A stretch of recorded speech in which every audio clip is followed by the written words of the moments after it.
Have you ever picked up counted cross stitch to realize that you're maybe not all that good at counting? Fear not, because yeah, you're in good company. Thankfully, there are some methods out there to help with that whole counting thing, and we're gonna talk about them all in this video.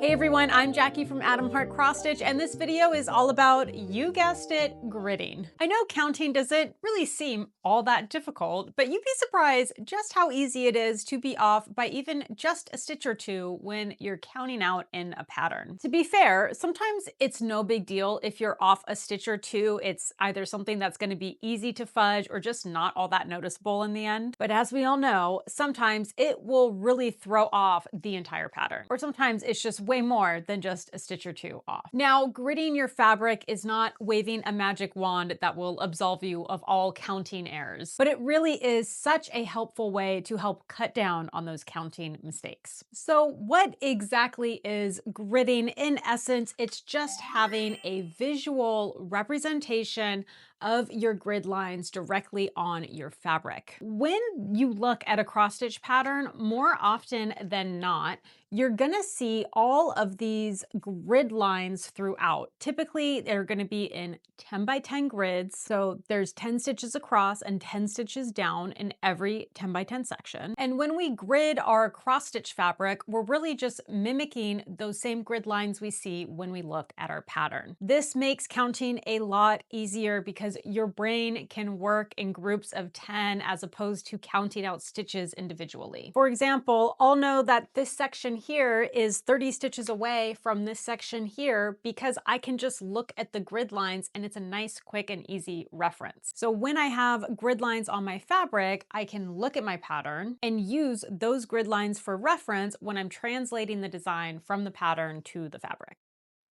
Oh, hi! I wanted to take a quick pause and let you know about my new favorite hyperfixation and the sponsor of today's video, Craftsy. Craftsy is an online resource for all things creative with over 2,000 classes all geared towards creative outlets like sewing, painting, baking, or even knitting. Classes are taught by expert instructors who will walk you through everything step by step, including access to hundreds of downloadable patterns and recipes. Now, it's no secret that I am a collector of hobbies, and I love how Craftsy provides a space to branch out and try new things. And yeah, I've already got my eyes on this adorable fanny pack to be my next sewing project. Members get access to thousands of classes, exclusive live streaming instructor events, tons of bonus materials, and you can share your membership with up to 3 people. And the first 1,000 people watching this video to use the link in the description will get a full year of premium membership to Craftsy for only $1.49. This offer is for new members only, so if you've been curious about learning a new skill or leveling up your current craft obsession, this is a great way to dive in. Plus, Craftsy is always adding new classes, so there's always something new to learn. And of course, we all know crafting is better with community. And at Craftsy, you can connect with other makers, share ideas, and stay inspired. Thank you again to Craftsy for sponsoring this video. And now let's get back to stitching. Gridding can really be used in any type of stitching scenario, and there's different methods and ways of doing it. So you should be able to add grid lines to a project for any type of cross stitch project you're working on if you want to, because grid lines are not necessary. It's just a personal preference, like nice to have thing. I personally love having my fabric gridded, but I don't do it for each and every project that I stitch. I feel like I see people talk about gridding most when it comes to stitching full coverage charts, especially charts where people are using the parking method, like this example here, which is really just a method of stitching where you're working either across in rows or down in columns, just stitching one 10 by 10 grid at a time. I actually tend to think gridding is most useful for projects where you are skipping all around your project. A lot of people like to stitch this way because it is a really good way to keep things interesting. You can work on one section, and then if you get bored of it, you can move to a totally different section to just really keep it interesting and kind of keep the stitching bug going. As you can imagine, the grid lines become really helpful because if you're stitching on a section all the way up here, and you want to move all the way down here, that could be a lot of counting to get from point A to point B if you don't have anything else stitched in the middle. But if you're just counting in blocks of 10s, it's a lot easier. And that's where having gridded fabric, I think, comes in like the most handy. And I think that's also really true for like odd shaped patterns or patterns that have a lot of open fabric space, because a lot of open fabric in your pattern means a lot of counting to get from one section to another. Like I just mentioned earlier, there are a bunch of different methods when it comes to gridding your fabric. But by far, the easiest way to have grid lines on your fabric is to buy pre-gridded fabric. And you can find this for both Aida and even weaves in a bunch of different fabric counts. These grid lines do need to be washed out when you're done with your project at the end. So that is going to limit you if you're using this type of fabric. You should really only be using color fast floss when you're stitching on this. So anything that's over dyed or hand dyed, you're not going to want to use, because you do not want those colors running and bleeding when you go to soak this at the end. Another downside when it comes to using pre-gridded fabric is you're going to be limited in the color choices when it comes to the fabric itself. Now, there might be more than one color of pre-gridded fabric out there. I've only ever seen it in white. So if you are stitching a full coverage chart or you want white fabric in the background, then this would be a great choice. But obviously, if you're looking for a different colored fabric for your project, it's probably not going to be the best fit. Another really popular option for adding grid lines is to draw them on yourself using either a pen or marker. Not just any type of pen or marker though. You want to find something that's either heat erasable or water soluble. Soluble. Or water soluble. Soluble. The heat erasable pens are pretty cool. The ink disappears when you iron your fabric at the end. And just like with the pre-gridded fabric, the water-soluble pens need to be washed at the end. One thing I've seen online that people recommend to use for adding grid lines is pencil. Don't do that. Please, please don't do it. I used pencil on the first project I ever gridded because that's what someone on the internet said to do. And even though it was a full coverage design, my pencil lines extended beyond my stitched area, and I could not get all of them to fully go away. I tried, my framer tried, but unfortunately, there are still some visible pencil marks on that finished and framed piece. It's not super obvious. I don't think it ruins the piece, but I will never advise using pencil. Now, sometimes in other videos I've posted, you will see me make very small marks on fabric with pencils. Usually that's just if I'm trying to mark like my starting stitch on a project or my center point, but I will only ever put a very small pencil mark when I know that it's either going to be stitched over, or a lot of times I just mark it on the back of my fabric, especially if I'm just trying to find like my starting stitch or my center point. So that's a big caveat, but no pencils for gridding.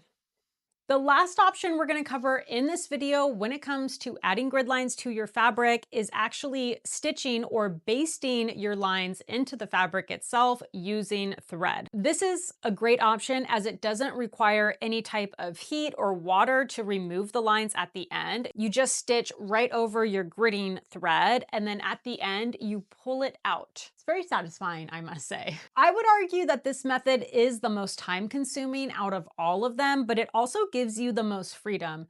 You don't have to worry at all about putting any type of pen or ink marks on your fabric, and there's no need to wash or iron it at the end if that's just not an option for any reason. Now, the big trick with this method is you can't just use any type of thread. You want to use something that's going to easily slide out from underneath your stitching without pulling on your stitches at all. I really like using the Sulky silver metallic thread. You can find this in a bunch of different colors. I just have a red one here that I use. There is also a product made specifically for this. I'll pop a picture up here. It's called Easy Count Guideline. I think it's like more similar to maybe like a fishing line type of product. I did order some for this video, but it did not get here in time. So we're gonna move on without it, and I will use what's tried and true for me, which is the Sulky metallic. Any of the drawbacks that come to gridding, I think are really method dependent, and really just the things we just covered talking about each of the three methods we're gonna be going over. But if you're using pre-gridded fabric or something that's water soluble, again, you need to wash it out at the end. So that's going to limit you in the type of fabric or floss you're using, because you only want to use something that's color fast and not going to bleed if you wash it at the end. Heat erasable pens are really popular. I'm not going to lie though, it can feel really scary drawing on your fabric with any type of ink, whether it's water soluble or heat erasable. I think one of the only things I've heard about the heat erasable ink is occasionally you hear or see people in forums saying that it didn't completely go away. I've also heard that the heat erasable ink will return if it's exposed to really cold temperatures. Like if you were to iron the lines out of your project and then stick your piece of fabric in the freezer, I think the grid lines come right back. But I don't know how applicable that really is or how much it would really matter at the end of the day. But again, I'm just laying it all out there. And obviously, drawing your grid lines on your fabric is time consuming, especially for bigger projects. And the same is to be said when it comes to actually basting your grid lines into your fabric using some type of thread. This really is probably the most time consuming out of them all. But sometimes it's the only good option, especially if you're working with a really dark colored piece of fabric or you're using non-color fast threads. So it just kind of depends how badly you want those grid lines on your fabric. So with all of that out of the way, we're gonna break down each of these methods one by one. And a quick heads up, if you're looking for anything mentioned in the video, I will include links to everything in the video description down below. All right, so we're gonna go ahead and start with our pre-gridded fabric. And with these, I will also give a stitching tutorial of how you would stitch on any type of gridded fabric, whether you're starting from the middle or the corner. But here I have a 28 count even weave, and this is a 14 count Aida. The main thing I want to point out with the even weave, and this is going to be really common as we get into higher count fabrics. This pre-gridded easy count fabric comes in 28 count and 32 count. And when you get to those counts, it is really common to see folks stitching over 2. But because these squares are just 10 by 10, if you were stitching over 2, you just want to keep that in mind, because the box that you're really going to be looking at that makes up your grid is going to be 20 by 20.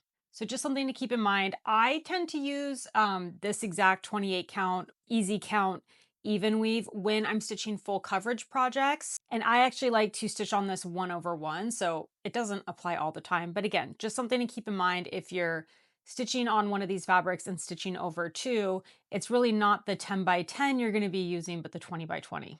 And I do think you may be able to find easy count fabrics that have 20 by 20 blocks instead of the 10 by 10. I know I've seen them before. I don't think they're as easy or as common to find, at least here in the US, but you may be able to find that if it's something you're looking for. So let's go ahead and start by stitching on our Aida.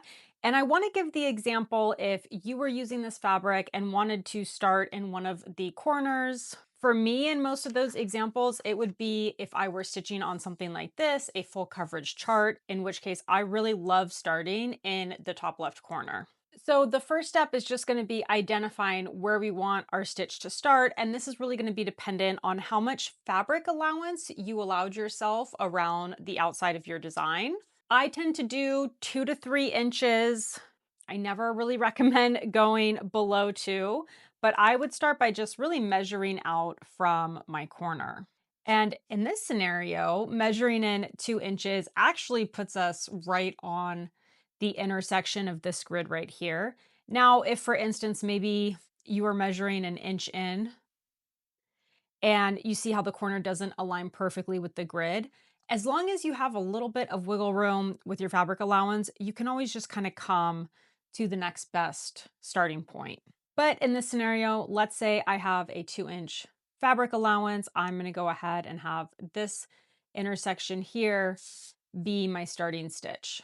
So I'm just going to pop my needle there so I don't lose my place. So the next most important thing when you're stitching on these easy count fabrics, or really any gridded fabric, you want to establish where these gray lines are going to fall relative to the start of your 10 by 10 and the end of each 10 by 10. And the reason this becomes so important is if you're maybe jumping around and you're stitching up here, and then you want to stitch something that's all the way over here, If your starting stitch is, say, in that top corner there, you need to know exactly where on these lines that corner falls. So you really need to establish that from the beginning. And this is going to look a little bit different on the Aida compared to the even weave. And I do want to point out, I posted a version of this video just yesterday, and I had a commenter really kind of point that out, and I hadn't done it correctly on the Aida. It's been a long time, probably about 5 years since I've stitched on gridded Aida. I do stitch on this gridded even weave a lot, but the Aida not so much. And I just want to thank them for that, because the last thing I ever want to do is put out a video with bad information.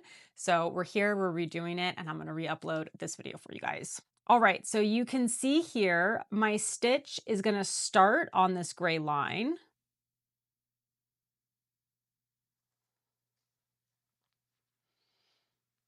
And then fall right at the top. So if we see this first stitch fully completed, you can really see just how that falls right on those lines. So I'm going to go 10 stitches down and 10 stitches across, just so you can really see what the stitches look like for beginning the 10 by 10 grid and what they look like when you reach the end going across and going down. That's 2, 3, 4, 5, 6, 7, 8, 9, and 10. So you can see, this group of 10 stitches is ending right at that top of the line. And so this next 10 by 10 grid will start like right within the line.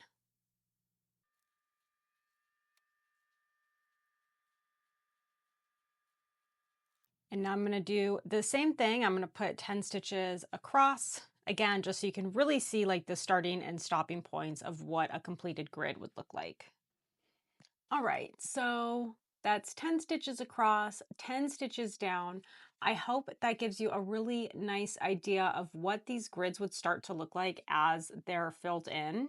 And just kind of having it established early on. So again, as you move around your pattern, if you're jumping over pretty far and maybe starting stitches in a different 10 by 10 block, you're counting kind of within that grid correctly based on those gray lines. And that jumping around really is the beauty of working with gridded fabric. For instance, if I wanted to start working on this block right here, and maybe this was the symbol I was going to be stitching, it really cuts down on my counting, because I just know I need to come over 1, 2, 3 blocks, down 2, and then I just need to count from within that block to the stitch I'm looking for, instead of counting over all these stitches. So I just know I need to go 1, 2, 3 blocks over, 1, 2 down, and then I know my stitch is on the 1, 2, 3, 4th row, the second stitch in. So I'll come down 1, 2, 3, 4, and then over 1. That's really, really, really the beauty of using this pre-gridded fabric. Without any other stitches established, I did not need to count from one of these 2 stitches all the way over. I'm just able to use my grid lines. It really makes a difference. So now let's move to our even weave and talk about starting in the center. So to start, I'm just going to fold my fabric in half to find the center point of my fabric. If you're like me, and when you do this, you like to iron it here to get really nice crease lines, it's really important to note that you cannot do that with this pre-gridded fabric. So you are not supposed to iron this fabric at all until after you've washed and removed those grid lines. Apparently the reason for that is if you're ironing it before washing it, you can actually kind of lock those grid lines in place and they may not wash out later. So just something really important to note. Again, after you've washed and removed the grid lines, it's fine to go ahead and iron it at that point, but not before. So I'm just going to kind of finger press right here to try and get a little bit of a mark to know where the center of my fabric is. So let's go ahead and take a look at our pattern. I want to start by finding my centermost point, if you have a color chart like I do here, a lot of times the center line is going to be in red. And you can see here, it's not always going to align with your grid lines. We can see here it's at the 61-inch spot, not the 60-inch. But then down here, it does in fact line up, and that's going to be different each and every pattern. Sometimes it's going to fall along the grid line, sometimes it's not. So that's going to be pattern dependent. But if I go ahead and look at my pattern, the centermost point is here. And so for me, kind of the natural center stitch would be this one right here.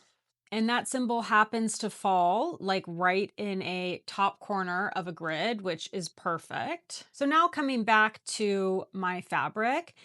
Now again, I just folded this piece of fabric in half twice to kind of find my center point. And it doesn't align exactly in one of the corners of this grid. So I'm just going to kind of pick the one that I think is closest. And then that will kind of be my established center mark. And you can see here, it's maybe a quarter of an inch away, if even that. And so your design being a quarter of an inch off of perfect dead center, like that's okay. Again, because you've got a little bit of fabric allowance.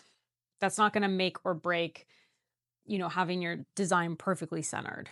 So now I want to go ahead and put my stitch in. And here on the even weave, we can still see we still have these gray lines. Now with the Aida, our pre-gridded Aida, the gray lines tend to run, if you look at this, the gray lines on the Aida run along the holes. On our even weave, it actually runs over the thread itself. The reason I point that out is as I make my first stitch, instead of being just inside of those lines like we are with the Aida, I actually want to be really on the gray line itself.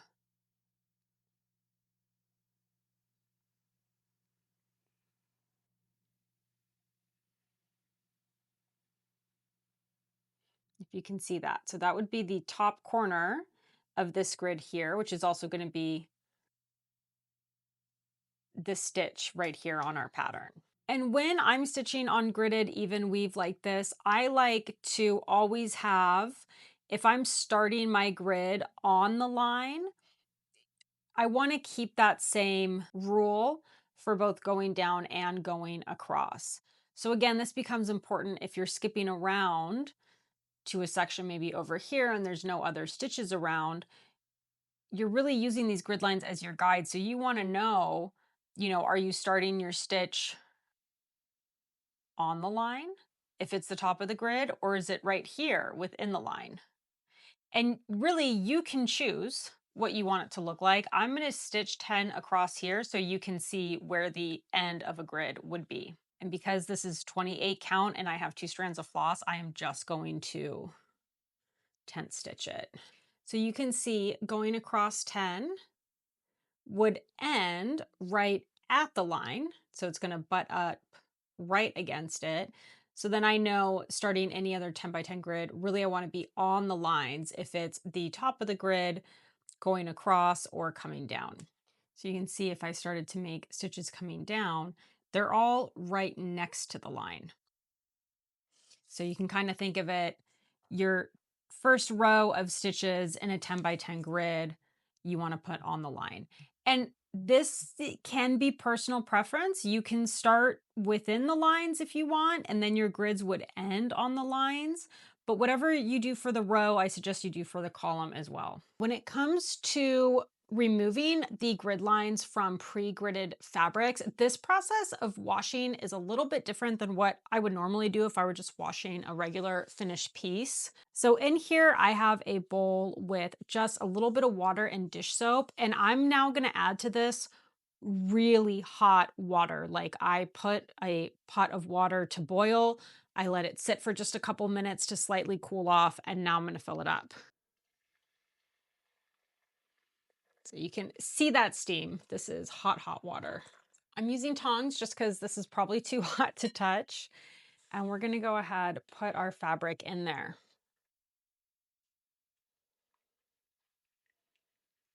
So we can see with the Ada, those lines are disappearing pretty quickly. They're a little bit more noticeable on our even weave. But now this is kind of a waiting game. You really want to let this soak for an hour. And obviously your water is going to start to cool down. So you want to keep replenishing this with hot water until those grid lines completely disappear. If after an hour with really hot water, your grid lines are still there, you can try adding some OxyClean into your water to just like really try and help those lines disappear. Now, as we can see with the Ada, and these are the same manufacturers, by the way, these are both made by Zweigart. The lines are already like pretty much gone, but I'll continue to let this sit for the next hour, just replenishing that hot water, and we'll come back and see how this looks. All right, so it's been not even a full hour at this point. I changed my water out twice. To be honest, the Ada didn't even need to have the water changed out. These lines came out really quickly. Now, I don't know if it's because of the types of fabric. Ada is 100% cotton, even weave is a blend. So that might make a difference. But the other difference that there could be is this even weave I've had sitting for a very long time. So this is probably manufactured years and years and years ago. The Ada is much newer. So I don't know which one of those can make a difference. But just to show you, if you're working with these pre-gridded fabrics and you add it to the water that first time and they don't disappear completely, don't fret. You need to give it some time, and you probably need to change the water out a few times. But now those grid lines are gone, and you can see with both of these, they just look like regular white Ada or white even weave. Now, if you've never washed your projects before, or you're not sure what to do after this step, because right now this is not looking very nice, it's very wrinkled. The first thing you would do is rinse both of your pieces in cold water, get all the soap out of there. Then I like to lay them out on a towel. You never want to like wring them to get the water out. You just can give them a little squeeze, but then you just roll them up in a nice soft, fluffy towel and squeeze all that water out. I'm gonna flip this towel over just to get to the dry side of it. So again, right on a towel, you could put the towel over a pressing mat or an ironing board to just be extra safe, but this is really nice and thick. With your towel, you're gonna take your fabric and you want the front of your stitches to be facing down. This kind of helps prevent your stitches from getting squished under the weight of the iron. And then I like to iron these dry. So I've got my iron on the cotton setting, which is high. And we'll just kind of press it. It's going to get all the wrinkles out and it's going to dry your fabric. Side note, this cordless iron is amazing. It was kind of pricey and I was totally influenced to purchase it after I saw someone else post a video about it, but I really do love it. I think one of my least favorite things about ironing really was just the cord always felt like it was in the way. So this cordless iron is really fantastic. Now, a quick reminder, if you're working with this pre-gridded fabric, you do not want to iron it before you wash out the grid lines. I think that doing that can actually lock those grid lines in place where they're not going to be removed.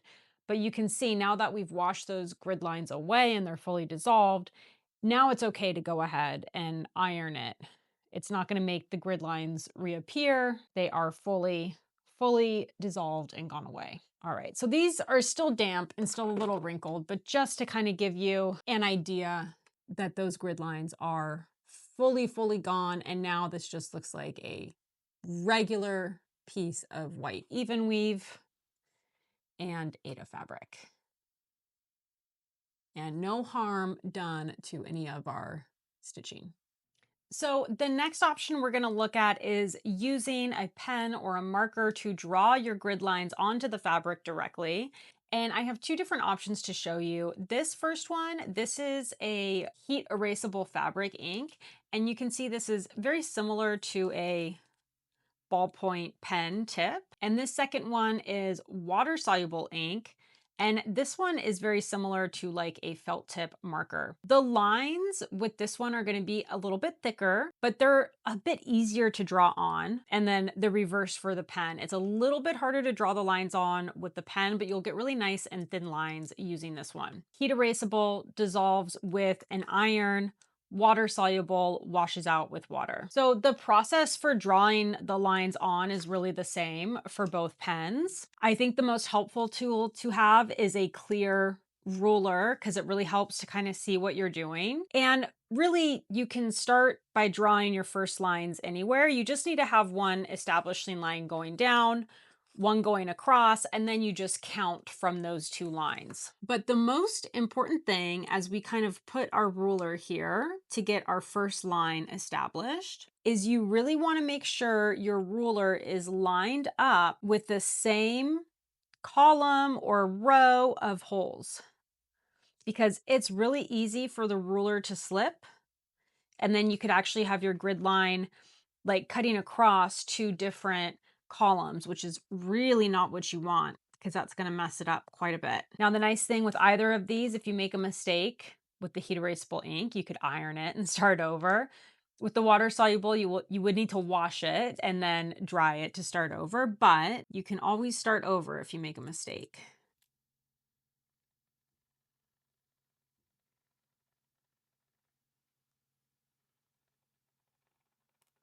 And sometimes it might be easier to draw a little bit of a line first and, not go across long stretches of fabric. Again, just because it really is so easy for that ruler to slip. But I'm going to draw one line and then come across to draw my second. And again, you can put these anywhere. We're just kind of establishing our initial lines to start counting from. So now that I've got these lines in place, you really just start counting. So I like to count basically down 10 holes. So 1, 2, 3, 4, 5, 6, 7, 8, 9, 10. And then we can do the same thing up here. 1, 2, 3, 4, 5, 6, 7, 8, 9, 10. 1, 2, 3, 4, 5, 6, 7, 8, 9, 10. Now you can imagine how easy it is to miscount. So you can always double and triple check this, because if you do have something off, it's going to really mess you up later on. So even this one, I'm not like 100% confident about. So 1, 2, 3, 4, 5, 6, 7, 8, 9, 10. So yeah, that is correct. Obviously, this is going to be a lot of counting to draw all these lines out on our fabric. You kind of think of it as like you're front loading the counting in the project prep. So I'm going to get most of the counting out of the way here and preparing my fabric, and that's going to cut down on the amount of counting when I'm stitching later on. 1, 2, 3, 4, 5, 6, 7, 8, 9, 10. All right, so I'll usually just kind of make little marks to indicate where those lines need to go.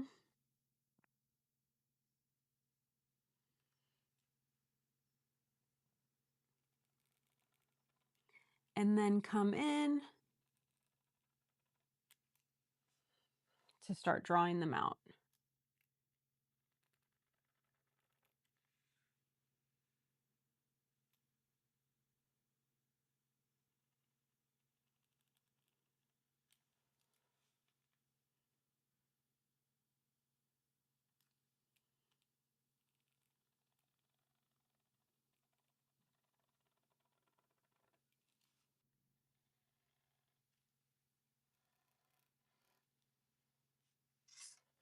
So it would start looking like that as you complete this. Now you can imagine, yes, this can be time consuming, drawing all these lines on, One option you have is to grid sections of your fabric bit by bit. So if you know you're maybe going to start by working in the center of your fabric, you could draw some grid lines out. And then as you move to a different section of fabric, then you could take some time drawing them out on that section. So you don't have to do it all at once. You could definitely add as you go. And then with our water-soluble marker, again, these lines are going to be a little bit thicker, but just to show you some other options, you know, you also don't need to do the complete lines. You could do little intersections. 1, 2, 3, 4, 5, 6, 7, 8, 9, 10. So little intersections like that are definitely an option if you don't want to draw the lines all the way down and across. Sometimes I even will just do dots, especially with the felt tip marker. Sometimes the dots just feel a little bit easier. So just some different options there for you. If you're having a hard time with the ruler and keeping your line straight, the dots with the water-soluble, you know, marker ink is a great option. Again, you can also just do the little corner intersections as well. In addition to just options, if you're not wanting to draw out all your lines, you can also just do your center like intersection. If I'm needing to draw on my own grid lines, a lot of times I'll just do the center lines just to kind of give me a general jumping off point. So that's another good option if you're not wanting to take the time to draw out all of these lines. When it comes to removing the grid lines, if you're using heat erasable pen, you're just going to take an iron and it's kind of like magic. All that ink just disappears. And of course, we're gonna pretend this is a completed project filled with beautiful stitching, and it is okay to iron your completed cross stitch project. So I wouldn't worry really about that, unless of course you were using maybe a metallic thread like this or beads, really just as long as you're not having something on here that could melt under the heat of the iron, but just regular threads, regular stitching is no problem to iron it. Now for our water-soluble ink, I remove these grid lines the same way that I just wash my finished projects, which is, this is just, you know, hot to warm tap water right out of the faucet with just like a tiny drop of dish soap. And I'm just gonna place that in there. Gently agitate it, just kind of swirling it around. Some folks like to use like woolite or something like that that's like specifically made for delicates. You can definitely do that. I don't use any special brand of dish soap, just literally whatever dish soap I happen to have. But you can see just after a couple of seconds, all of that ink is totally gone. There's no bleeding, you know, into the fabric itself. It just dissolves. So the last option I want to talk about is using some type of really soft, lightweight thread to actually sew or baste your grid lines directly into the fabric. This is a really great option if you're wanting to use maybe a dark piece of fabric that the pens aren't going to show up on. You can use a thread like this and it will show up. Or if you're limited for any reason to using heat or water on your completed project, this stuff is great because no heat or water required to remove it. Now, the Sulky silver metallic thread is great for doing this because it is so nice and slippery that it just slides right out from under the completed stitches. But that also means it's a little slippery to work with. So when I use this, I actually go ahead and just leave it right on the spool because it's pretty easy to pull it through the fabric as you go and you need more thread. So just like with before, we just want to establish a line going down and a line coming across, and then we count out from there. And with the thread, you can do this a couple different ways. You know, you can just bring your needle up and down. You don't need to think about it too much. Just again, making sure that you're maintaining a straight line and staying in a consistent line coming down. So here, I'm not really thinking too much about it. I'm just kind of popping down a bit, putting my needle down, bringing it right back up, and continuing my way down. All right, so now just like with the other options, I'm going to count up 10 stitches. 1, 2, 3, 4, 5, 6, 7, 8, 9, 10.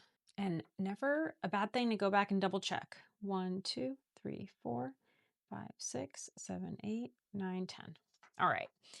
Now with these lines, I didn't think much about it. They're not necessarily evenly spaced where they come up and down through the fabric. You could definitely count where you bring your needle up and down. A really common way to do this is to count over 8, skip 1. So I would do 1, 2, 3, 4, 5, 6, 7, 8. And then I'm going to skip a hole, bring my stitch right back up. 1, 2, 3, 4, 5, 6, 7, 8.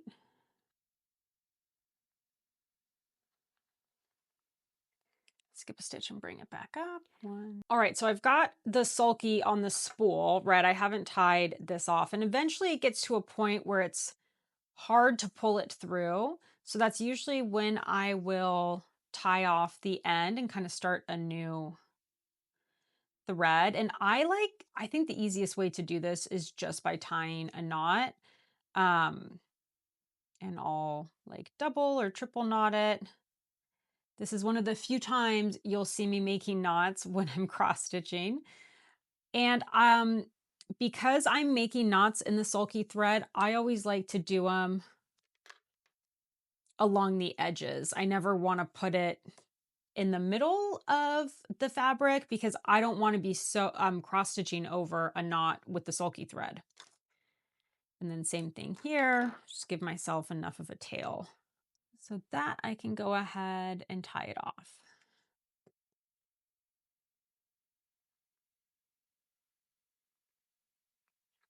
And again, because you should be working with a fabric allowance of at least a couple of inches,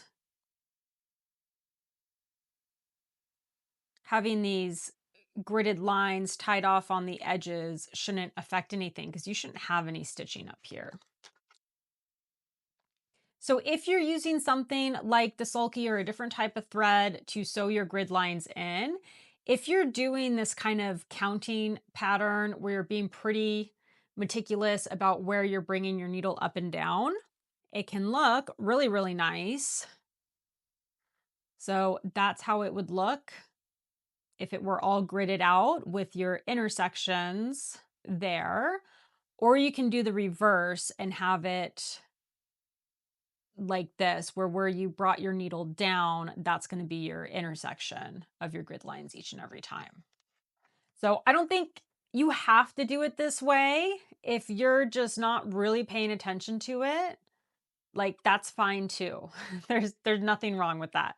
And I want to do a little bit of stitching just to really show you like the beauty of sewing in your grid lines. Again, it is, I think, the most time intensive of all the options, but it's so nice how easy it is to remove at the end. All right, so we've already established, how to stitch on gridded fabric, but I'm gonna go ahead and just show you what it's like to just stitch right over these stitched in grid lines.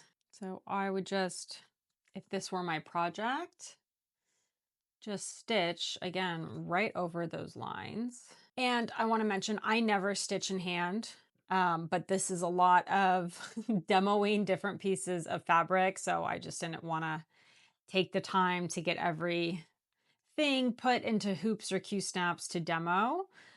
So my stitches might look a little wonky, but it has nothing to do with the grid lines. It has everything to do with me stitching in hand because it's just not a technique that I'm used to. And I truly admire people who routinely stitch in hand. I think it's pretty cool. But I'm not one of them. I love tension. All right, so I've got some stitches in place. You can see I stitched right over that thread. And now the really cool thing, when you're ready to remove this at the end, you basically just snip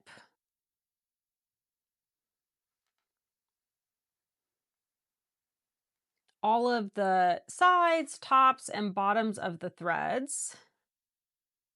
And then it's really just so magical. I love this. It's so satisfying. All right. So then you would just pull it out. It comes out so easy.